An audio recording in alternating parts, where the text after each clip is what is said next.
What is up everyone, my name is Darkpast and welcome back to another video of Crossout, and in today's episode we're gonna go through the second part of the Ravager season, which is very exciting, and we are gonna get some new toys, new structure parts, and there are some very interesting things that we need to cover, and some things are like quite controversial. We need to see like if it's actually really good or not, but we'll get to that in a moment. So first things first, hello survivors, let's continue to learn about the new features of the upcoming Ravager season. In this entry we'll talk about the legendary pulse accelerator and the eerie epic movement pod consisting of many legs. Let's dive in. So we're gonna get a new movement pod and a weapon. They did tease in the first Ravagers update that I made a video about it. They mentioned about a legendary sniper, or at least a sniper weapon. So we are getting a legendary pulse accelerator which really looks close to Scorpion, but it has its own little muscles and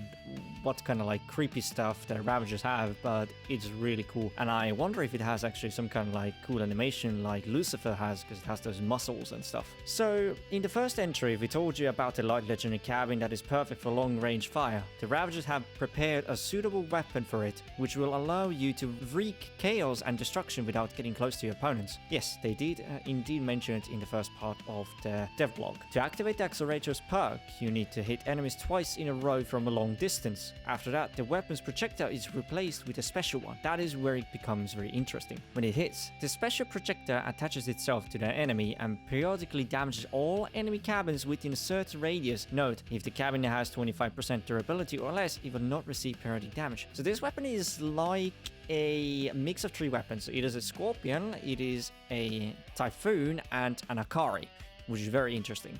So, because Akari is type of weapon that when you shoot that enemy, it deals damage to everything to a certain extent, and then it explodes and deals small damage. Then we have Foons, damage to weapons and movement parts for the most part, but they slap hard. Therefore, this is also going to be a Scorpion which is able to snipe very well. Very interesting weapon. We have to see how it's going to turn out once it gets released in a battle pass. And after the damage phase, enemies within the radius will no longer see the other players on the radar for a period of time. So it is also like an EMP, basically just disabling all the like radars and maps. I don't know if it's completely going to also disable your map, but we have to see how it's going to turn out. It is very interesting. I'm very curious to see how it's going to turn out. So next, we're going to have epic mechanical legs. So they have a very interesting quirk, and I'm going to get to it in a second. It's a shame we're using MO200s or any other legs, and one gets destroyed in battle. You have to hobble along and suffer until the end, which is not always a victory. The Ravagers have created a unique movement part that can keep your build firmly on its feet even after a fierce firefight. One copy of a new movement part has two legs. That's why a lot of them on a build may remind you of a centipede.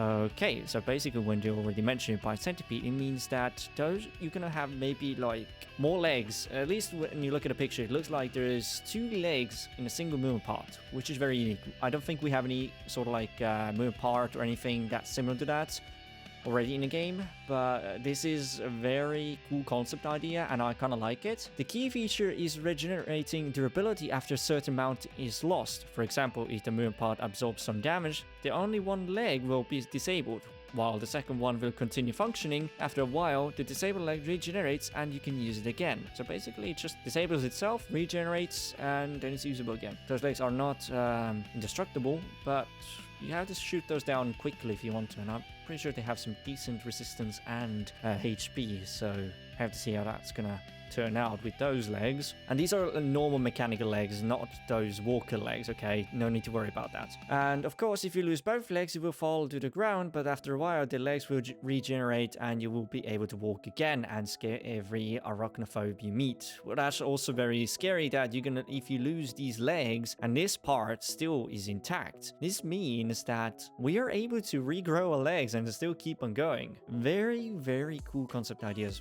We already have Titan wheels that are able to regenerate a certain amount of durability while being near corpses, but these legs are able to regenerate by themselves, I think. At least it seems like it. But it seems like the Ravagers really like to have regenerating movement parts. We had Titan wheels already, like I mentioned. Still very curious. I'm pretty sure there's going to be more of those kind of things. And next off, we're going to get some very interesting structure parts from the Ravagers. Seems like some sort of like a sports car up front, which is like the hood and a really nice wide body fender pieces. I really like them. I don't know how much durability they're gonna have, but possibly enough. That's just very cool. And I think the other part is like it's like a spoiler, or maybe it's just exhaust pipes. Looks like exhaust at the front. I think maybe this is like you know, rear diffuser or something like that. So yeah, there's some interesting things to see about it. So yeah, so that's pretty much it with the dev vlog. First season, first dev vlog already had some very interesting toys, and I was kind of excited for those. And also the sniper itself, don't know about it, and I'm really scared about the cabin as well. We increase the penetration, so yeah. Still waiting for commit nerf, and yeah, there's some other changes that need to come to the game that should improve the gameplay, and also the issues about cheating and stuff like that. I've seen lately a lot of Reddit posters about it, and devs really need to fix that. And still, please devs, make Crossout playable on Steam Deck again. I understand it's difficult because, you know, Easy Anti-Cheat does not really like Linux because it is using a kernel-based protection, so Linux does not have it, and even if it does, it just needs to have its own code for it. But I want to play Crossout on the go when I'm on vacation. But either way, thanks for watching, everybody. Hope you guys enjoyed this little quick video, and I'll see you guys in the next episode. Peace.